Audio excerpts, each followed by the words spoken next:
네, 반갑습니다. 네, 날씨가 참 좋습니다.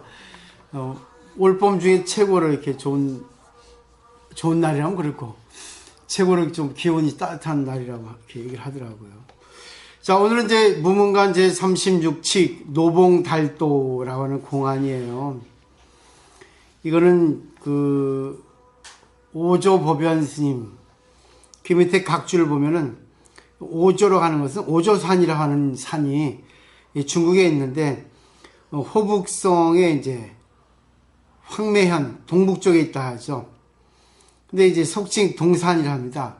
그래서 이제 오조 홍인 선사가 동산에 계셨어요. 이 동산에 계셔가지고 선풍을 이렇게 많이 드날렸죠. 그래가지고 그런 이름이 붙었는데, 오조 스님이 입족해가지고 이제 뭐 신수 등 뭐 쭉쭉쭉 제자가 많이 있었습니다. 그리고 이제 송나라 때 와가지고 이 오조 법연 스님이 이제 법을 거기서 드날려서 오조라고 하는 이제 그런 그 수식어가 붙었죠. 그래서 오조 법연 스님. 그러니까 이제 오조 홍인 스님이 아니라 오조 법연 스님입니다. 이 오조 법연, 그 2페이지 넘겨보면 임재 스님으로부터 이렇게 쭉 법명이 이어져 오거든요. 그래가지고 이제 쭉 나와 있죠. 양기 방해로부터 백운 수단, 오조 법연. 이게 돼 있는데, 그 밑에 보면은 또, 오조 법연 스님으로부터 이제 개복 도룡, 대홍 조중해고, 또 가장 유명한 스님 중에 원어극근 스님의 제자가 또, 대해종고, 우리 서장 배우는 다 끝났지만, 대해종고 스님이 있고, 그 뒤 또 이제 제자 중에 무문회계 스님. 이제 오늘의 그 무문관 편찬, 무문관 편집이죠. 또 편찬이라 할 수 있겠죠. 자기 어떤 평을 붙였으니까. 그 무문회계 스님의 어떤 공부. 참, 44칙 수록되어 있는데, 어느 하나도 중요하지 않은 게 없죠. 오늘은 이제 노봉달도라는 공안이에요. 다시 1페이지 보시면서, 노봉달도가 뭔가, 노봉달도의 노는 대로, 길로자입니다. 한문으로.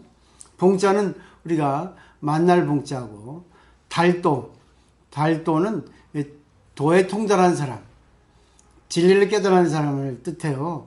그러면 노봉달도라고 하는 것은 길에서 깨달은 사람, 성인을 만나면 어떻게 할 것인가 그런 내용이 될 겁니다.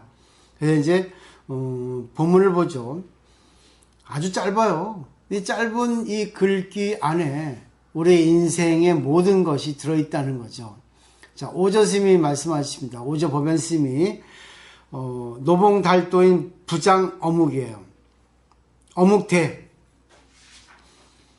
노봉달도인 하면은 길에서 달도인, 도에 통달한 사람을 만나면 부장 어묵대. 어묵을 가지고 대하면 안 된다. 어묵이라는 것은 알다시피 그 국제시장 가면 어묵이 맛있어요. 네? 어묵을 가지고 상대하지 말라 했어요. 근데 여기서 어묵이라는 거는 말하는 것도 안 되고 말하지 않는 것도 안 된다고 말입니다. 그 다음에 차도장 신마대. 차도라는 것은 그럼 당신이 참 말해봐라. 잠시 생각하고 말해봐라. 아니, 자 말해봐라. 네가 말해봐라. 이런 뜻입니다. 차도. 중국식의 어떤 표현인데, 자, 장신마대. 무엇을 가지고 상대하겠는가, 대하겠는가. 네가 길에서 깨달은 사람을 만나면 어떻게 하겠는가. 어묵 가지고는 안 되는 거죠. 어묵이 아니라 뭐 국수를 가지고 하겠어요. 아니면 거기 국제시장 하니까 뭐 거인 통닭이 유명한가. 뭐 백종원 뭐 해가지고 쭉쭉쭉 뭐 줄 서가지고 이렇게 저번 주 일요일 날 이제 그 토요일 날이죠. 지역무사라고 쭉 갔는데 여럿이서 젖도이도 뭐 여러 가지 물건도 이렇게 좀 구입하고 했는데 보니까는 그 약간 비가 내리는데도 바글바글 하더라고요. 바글바글. 자, 정리해보죠. 자, 우리가 길을 가다가 앞에 부처님이 오십니다. 예를 들면 어떻게 하겠습니까? 근데 여기서 오조 법연 스님은 이 시험 문제를 내는 겁니다. 당신이 공부를 지금까지 했는데 자 어떻게 할 거야? 근데 제약이 있어. 말해도 안 되고 말 안 해도 안 돼. 어떻게 할 거야? 자, 말해봐. 어떻게 할 거야? 그럼 지경구사할 때 얘기해야 되는 거야. 어떻게 할 거야? 말해도 걸리고 말하지 않아도 걸리고. 그런데 뭐야? 음적으로 그냥 뭐죠? 뒷거래로 야매적으로 해서는 안 돼요. 이 인생에는 이 제약이 있는 세계입니다. 사실은 우리가 우주의 진리에서 올 때는 무시간 무공간이에요. 제약이 없는 세계에서, 그러니까 불생불멸의 세계에서 이 세계는 생멸의 세계입니다. 제약이 있는 세계죠. 그러니까 진리의 세계는 좋고 나쁜 것이 없는 세계인데 이 세계는 좋고 나쁜 것이 있는 세계예요. 자, 그러면 좋고 나쁜 것이 있는 이 제약이 있는 세계에서 말해도 안 되고 말 안 해도 안 돼. 자, 어떻게 할 거야? 그 부처님에 대해서. 부처님 오시는데 부처님한테 인사 안 하면 안녕하세요 하든지 아니면 어떻게 할 거야? 말 안 해도 안 되고 말해도 안 되고 어떻게 할 거예요? 참 골치 아파요. 근데 이거는 불교가 아닙니다. 불교를 가르쳐주는 나침판일 뿐이지. 근데 이게 불교라고 착각해서 이거 걸려버려요, 사람들이. 그래서 법의 노예가 되는 겁니다. 불교는 이 말의 힌트를 얻어서 이 말 속에 들어있는 자기 어떤 그런 요지를 자기가 캐치해야 되는데 그게 아니고 전부 걸려버려요. 기도에 걸려버려, 참선에 걸려버려, 보시에 걸려버려, 부처님 가르침 배우는 데 걸려버려. 전부 걸려버려요. 네, 제약이 있는 세계이기 때문에. 자, 여기 그 오조법연스의 공안에 대해서 무문해계스님이 이제 자기 나름대로의 평을 내립니다. 그러니까 결국 더 알기 쉽게 힌트를 우리에게 주시는 거죠. 약향자리, 대덕친절, 불방경태. 자, 약향자리는 만일 이 속을 향해서 지금 왜 오조법연스님이 말씀하신 이거에 대해서 대덕친절, 네가 그거를 친절하게 대할 수 있으면 결국은 분명하게 네가 깨달아서 내가 하는 것에 걸리지 않는다면 내가 말한 것에 대해서 할 수 있다면 불방경태, 경쾌함에 방해롭지 않다. 불방이라는 것은 방해롭지 않다는 뜻이 매우 몹시예요. 방해롭지 않으니까 아주 혼쭐이 뛰어나는 거지. 걸림이 없는 거지. 아주 상쾌하다. 아주 경쾌하다. 통쾌할 것이다. 내가 말하는 것은 힌트인데 힌트 속에 말 속에 들어있는 이 근본 이치를 네가 안다면 분명하지 않겠는가. 근데 이것도 우리 머리일 뿐이에요. 아무리 이치를 알고 말을 했다 하더라도 결국은 뭐예요? 자기가 일상생활에서 이 이치, 제약 있는 세계에서 제약 없는 세계의 어떤 그 이치를 깨닫지 않으면 안 되는 거예요. 그 다음에 보죠. 기용미연, 야수, 일체, 차간. 너무 친절하세요. 무무스님. 오조법연스님도 친절하지만 오조법연스님도 좀 어렵거든요. 근데 공부한 사람은 오조법연스님의 공안을 보고도 알아요. 근데 안다고 해서 생활 실천이 되는 게 아니에요. 지경보살이 저번에 나한테 그러대. 스님 전 다 알고 있는데 하기 싫은 건 안 해요. 하고 싶은 걸 하고. 야, 너 대단하다. 왜? 인간은 좋은 게 나쁜 게 있어요. 자기가 좋은 사람한테는 좋게 하고 싶고 자기가 싫은 사람은 좋게 하고 싶지 않거든. 야, 네가 인간적이야. 해. 그게 공부 과정이거든. 근데 사람들은 억지로 그걸 꾸미거든. 근데 그것도 좋아. 어느 것도 나쁜 거 좋은 건 없어. 근데 중요한 거는 자기가 자기의 어떤 그런 심리, 자기의 어떤 성향, 자기의 패턴을 봐서 그걸 알라는 얘기죠. 근데 자기가 뭐 하기 싫어서 안 하면 걸리거든. 마음 불편해요. 근데 하기 싫으면 하지 않아도 돼.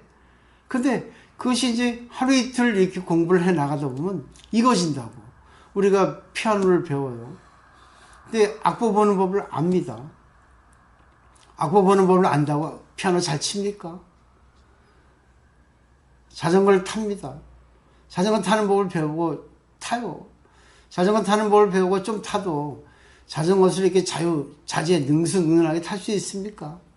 그죠? 자전거 타는데도 그 지형에 따라 다르죠. 자전거 도로 같은 경우는 타기가 쉬워요. 왜? 자전거만 가면 되니까 방해물이 없어. 그렇기 때문에 좀 불방경쾌야, 통쾌해. 내 마음에 걸리는 게 없으니까. 근데 자전거 도로가 아닌 차도, 인도에서는 차가 방해를 받고 또 차가 방해를 하고 인도에서는 사람이 방해를 해요. 내가 어제 진짜 한 4개월 만에 자전거를 온천천에 탔는데 야 바글바글하대 사람들이. 또 광안리 쭉 가가지고 이기대까지 왔다 왔는데 차들이 또 바글바글하대. 야 이것도 방해 저것도 방해. 근데 처음 한 30분간은 안 타다 타니까 이 자전거를 내가 능숙하게 조작하지 못하겠더라고. 근데 30분 지나서 이제 광안리쯤 가니까 사람이 있던 자동차가 있던 관계없이 쑥쑥쑥쑥 자유자재로 빠져나가게 돼 있어. 근데 잘 조작을 하지 못하는 사람은 머리로는 알아도 자전거하고 몸하고 조작하는 것이 일치가 되지 않기 때문에 왠지 서투르고 부딪히고 짜증나고 그래. 참 웃기대. 온천천은 보행자 길이 따로 있고 자전거 길이 따로 있어요. 근데 사람들 참 공중도덕 의식이 참 없어. 우리나라가 아직까지 선진국이 아닙니다. 문명은 선진국인데 문화는 후진국입니다.